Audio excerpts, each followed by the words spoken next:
झूठ बोलने की ट्रेनिंग अगर किसी से लेना है, यूनिवर्सिटी अगर झूठ बोलने का खोलना है तो भाजपा पार्टी खोल दे यूनिवर्सिटी, और उसका भाइस चांसलर बन जाए मोदी जी, जो झूठ बोलने का पूरा लिए हुए हैं डिग्री। और एक चीज में डिग्री लिए हुए तब ना, वो तो प्रमाणित कर रहे हैं। पहले तो सदिये नहीं हुआ था, बाद में हो गया 14 में। उसके बाद कहीं कि हम दिल्ली यूनिवर्सिटी से पास कर गए इंटायर पॉलिटिकल साइंस। हाँ, चुन चुन के घुसपैठियों को बाहर करूंगा। अरे भाई, तो तोरे 11 साल से राज है यहाँ, 20 साल से राज्य में आपका शासन है, तब किसने आपको मना किया चुन चुन के घुसपैठिया को निकालने के लिए? क्यों नहीं निकाला? तो केवल टारगेट करते हैं, अल्पसंख्यक समुदाय को डराने के लिए करते हैं। तो इस सब से डरने वाला कोई नहीं है। तो अब यहाँ की जनता समझ रही है और उनको हरदी लगा के बिहार से 14 तारीख को भेज दिया जाएगा।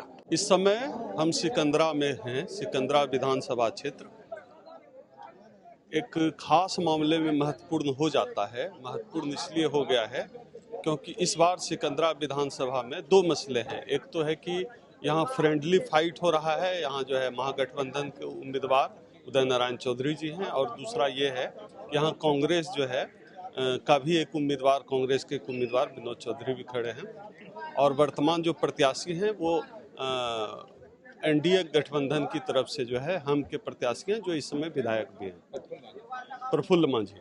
और इस समय मैंने जो कहा कि जो सबसे महत्वपूर्ण यह विधानसभा चुनाव इसलिए हो जाता है क्योंकि 10 सालों तक बिहार विधानसभा अध्यक्ष के पद पर आसीन रहे उदय नारायण चौधरी जी, जो एक बड़े कद्दावर नेता माने जाते हैं बिहार के, वो यहाँ से महागठबंधन के प्रत्याशी हैं। तो सर, सबसे पहले आपसे ये सवाल कि आपको इमामगंज से जो है, इमामगंज से सिकंदरा क्यों आना पड़ा?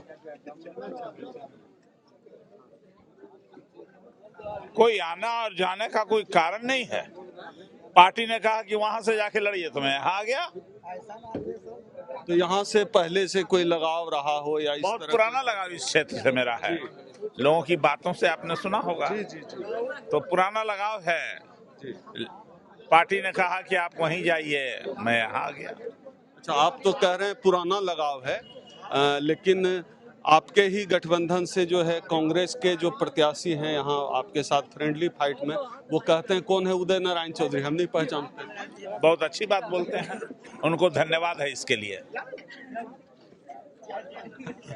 ये तो आपने बड़ा दिलचस्प जवाब दे दिया, धन्यवाद है इसके लिए। तो कितनी बड़ी चुनौती है, एक तो विपक्ष के साथ लड़ना जो एनडीए के प्रत्याशी और वर्तमान विधायक भी हैं, और दूसरा जो है आपके गठबंधन के ही जो हैं और कह रहे हैं कि जो है हम पहचानते नहीं, तो आप कितनी बड़ी चुनौती के रूप में ले रहे हैं? सिकंदरा में कोई किसी का चुनौती नहीं है। पूरे जिला में केवल आरजेडी है, लालटेन छाप है। और अभी का जो माहौल बन रहा है, जो फीडबैक आ रही है, आम जनता ने पूरे बिहार में राष्ट्रीय जनता दल को और इंडिया गठबंधन को मान लिया है। और बिहार का हिस्सा है जमुई भी, और जमुई में 4 विधानसभा क्षेत्र उसका हिस्सा एक है सिकंदरा भी।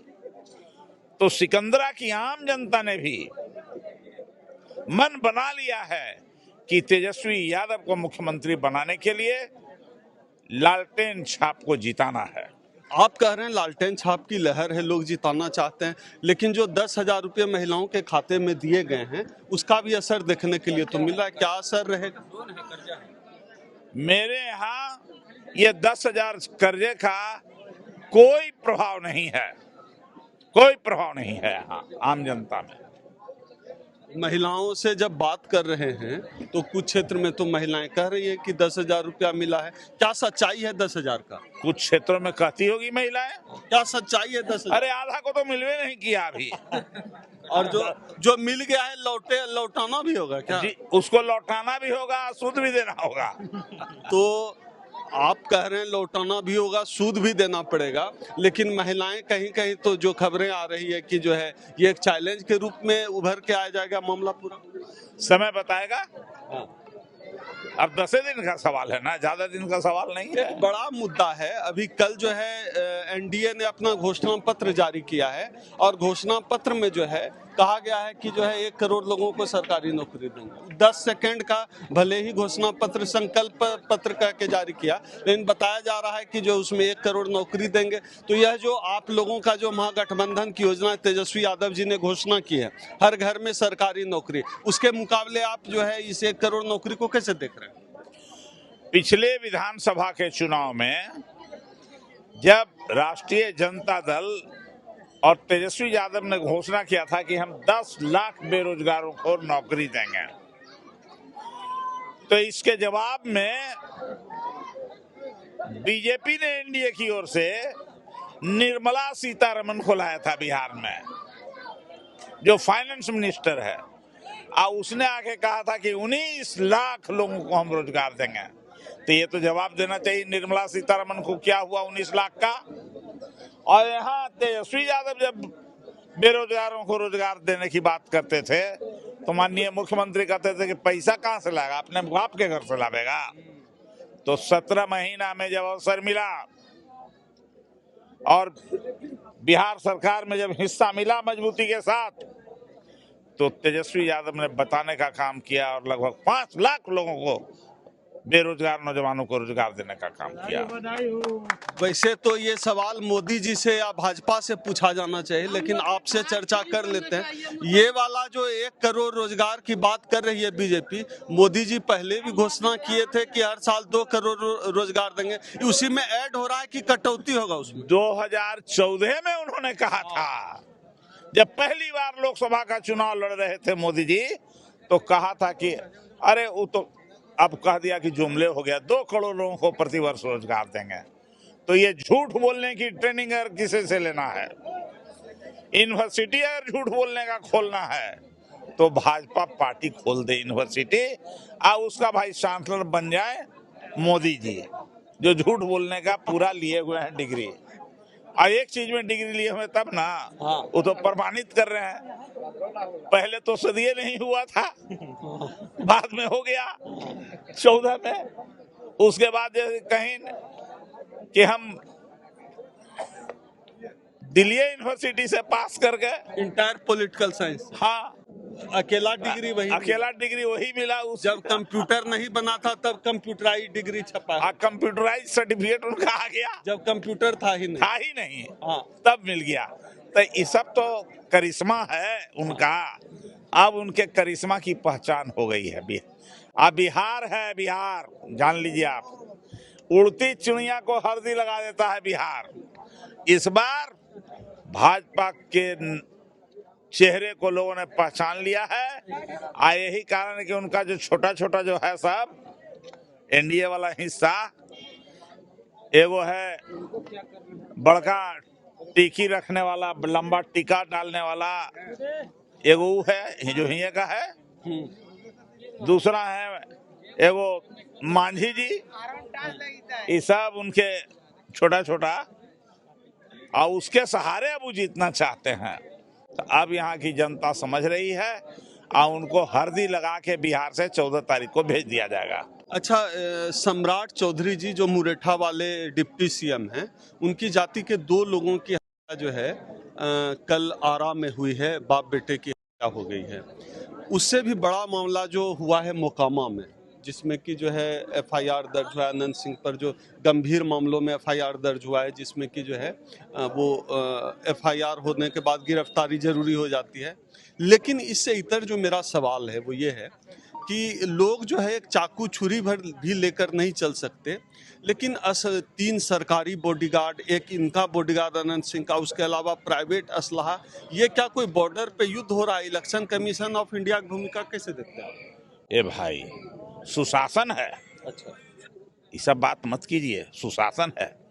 यही ना है ये मंगल राज जो हुआ, जहां कुशवाहा जाति के लोगों की हत्या हुई, दुलारचंद यादव का हो गया तो ये तो भाई मंगल राज का पहचान है, मंगल राज है, इसलिए उनको कुछ नहीं इस सब पर कहना है। भाई कानून नाम की कोई चीज नहीं है। यही लोग कहा करते थे कि 15 साल पहले जब मोदी जी अब अमित शाह आते हैं तो दो ही सवाल न उठाते हैं। एक कहते हैं कि 15 साल पहले कुछ था, जंगल राज है, जंगल राज को मत लौटने दो। तो ये जंगल राज थोड़े है ये सब जो आप बताए, मुकामा की घटना हारा में जो कुशवाहा लोगों की। आज दूसरा कहते हैं चुन चुन के घुसपैठियों को बाहर करूंगा। अरे भाई तो तोरे 11 साल से राज है यहाँ, 20 साल से राज्य में आपका शासन है, तो किसने आपको मना किया चुन चुन के घुसपैठिया को निकालने के लिए? क्यों नहीं निकाला? तो केवल टारगेट करते हैं, अल्पसंख्यक समुदाय को डराने के लिए करते हैं। तो इस सब से डरने वाला कोई नहीं है। डॉक्टर भीमराव अम्बेडकर का जब तक संविधान है तब तक इन लोगों का कुछ चलने वाला नहीं है। जिस तरह की हत्या का पैटर्न है, क्राइम का पैटर्न है, हर में जो है हर हत्या में कास्ट का एंगल आ जा रहा है, क्या ऐसा नहीं लगता कि एक कोई फोर्स है जो कि बिहार को वापस जो है जातीय संघर्ष की ओर धकेल रहा है? ये तो फोर्स ही है ना। यही फोर्स के कारण कम से कम 10 गो मुख्य चैनल के लोगों ने मुझसे पूछा कि आपका समीकरण क्या होगा। हमकी समीकरण क्या होता है वो तो आप न जानते हैं जी। जब आम जनता तैयार है तो समीकरण आप पूछ रहे हैं। यही कारण है जो आप कह रहे हैं जातीय दंगा फैलाने का, विष फैलाने का कोशिश करती है मनवादी लोग। एक आखिरी सवाल, सिकंदरा को लेकर आपके पास क्या योजनाएं हैं? मेरे पास सिकंदरा की योजना वही है जो हमारे चुनाव घोषणा पत्र में है।